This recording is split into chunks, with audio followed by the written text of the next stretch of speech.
I wanted to share the story with everybody in different countries really about the compulsory purchase orders of homes in the UK in order for them to be given to illegals and asylum seekers.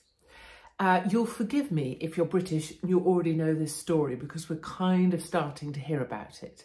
And you'll forgive me if I explain things at such a level of detail, but I think it's really important, aside from the noise and the outrage, to just explain and detail exactly what's happening in the UK with properties.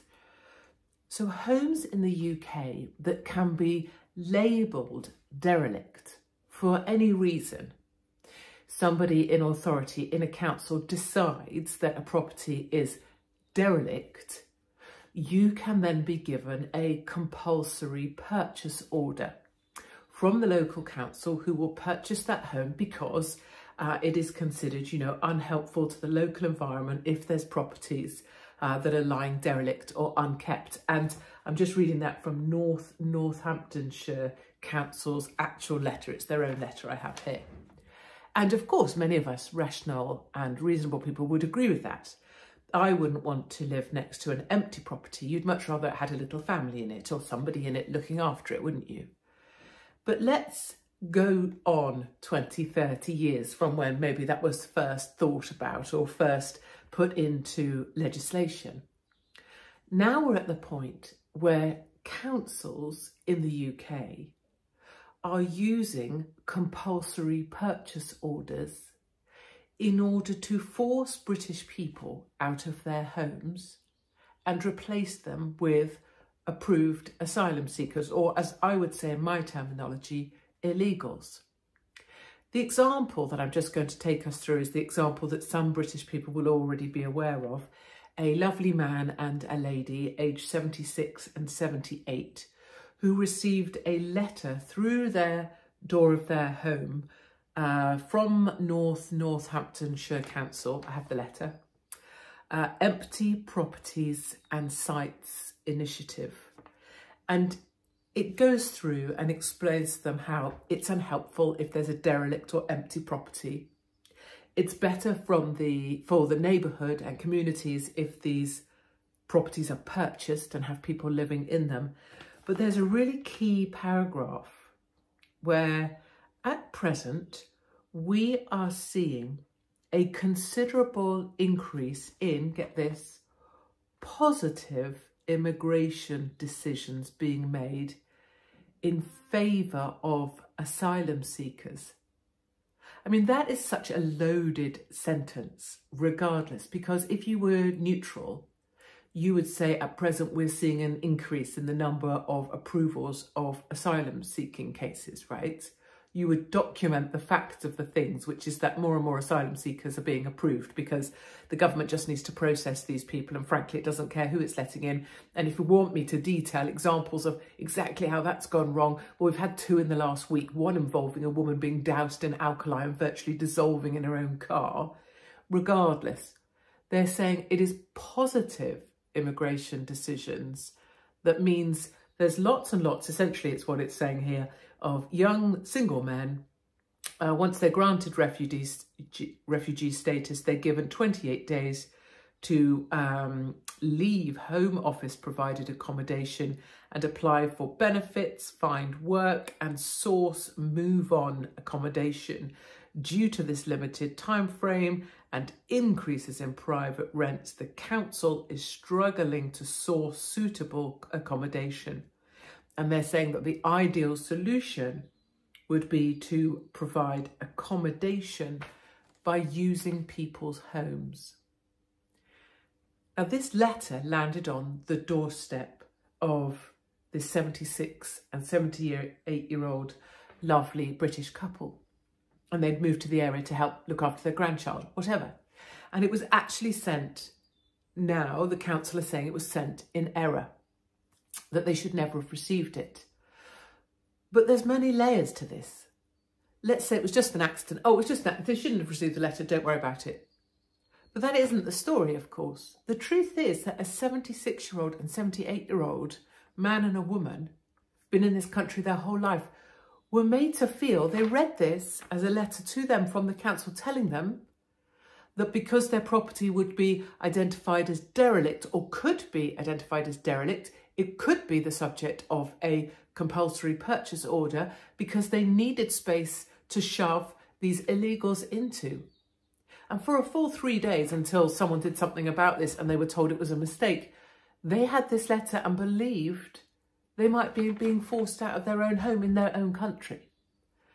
The second point, and I think possibly more important point, is that whether it was an accidental letter or not, this lovely couple have said, wait a minute, how is this even a policy in our country? How is it that they want to take ordinary people out and shove illegals in? They didn't realise this was going on in this country. And of course, the majority of people don't, or would prefer to do what will happen in the comments here, which is call me a liar, or call me any of the names I'm called. Too old to have an opinion, horse face, call me a man, any of the things that people say when they just want to shut the person up who's been telling the truth for the last 15 years.